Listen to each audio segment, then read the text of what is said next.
generation.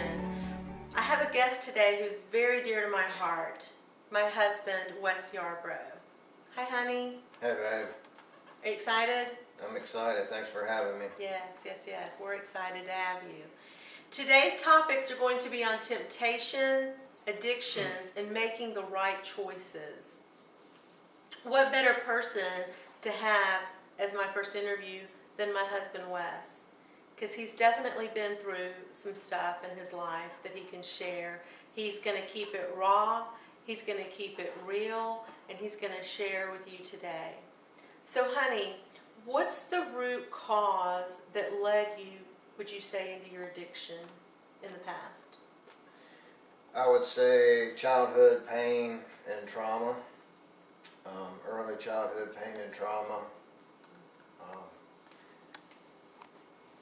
That made it a little more difficult for me to fit in with people because of what I went through. I thought something was wrong with me. So I was looking for people to fit in with, and started hanging out with the bad people because they're more accepting of anyone and everyone, it seems like.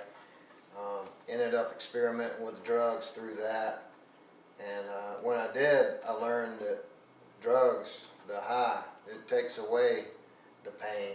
It makes you feel better, only temporarily, but it does. It takes it away and helps you feel better temporarily. And I learned right then, if I keep using these drugs, I can keep feeling good.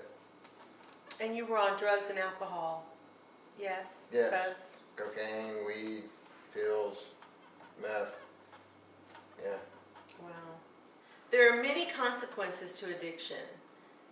Losing family members, breakup of family, money issues, loss of job. What is it that you would say drives people to stay in their addiction with the consequences involved? Yeah, I can tell you a big factor in that is most addicts do have an enabler in their life, which is someone that comes to the rescue when the consequences comes out. They come to save them, rescue them, and they have the best of intentions. They think they're being helpful, but when the addict never experiences any negative consequences because of the enabler,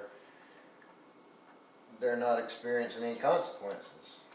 Therefore, why would they want to quit using? Everything's fine.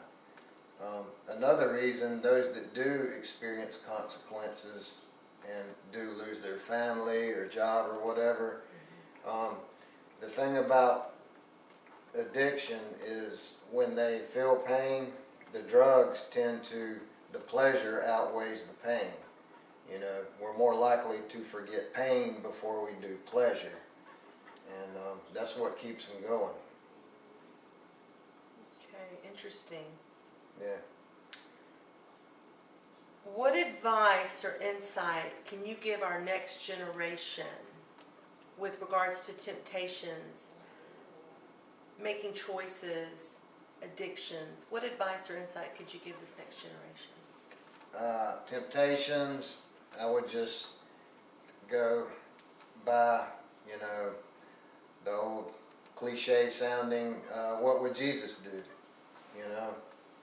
We want to try to live to please Him, so we want to try to live like Him.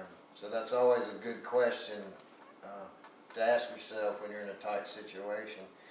But more importantly, and to be more real, I would tell them, stay true to yourself. Don't compromise your morals and values just to fit in with a group of people. If you have to change who you are, especially for the bad, to fit in, those aren't the people you need to be hanging around to begin with. So stay true to yourself, stay real, follow the path that God's put you on,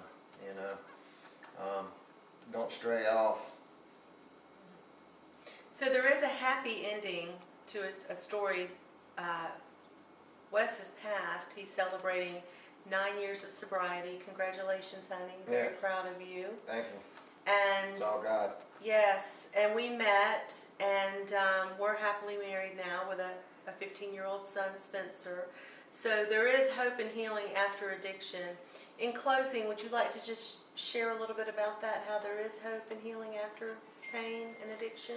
Yeah, you know, an addict lives a pretty defeated and hopeless life because they're trying every way to get off drugs, and I know I did myself, tried everything imaginable I could think of, and nothing worked, you know.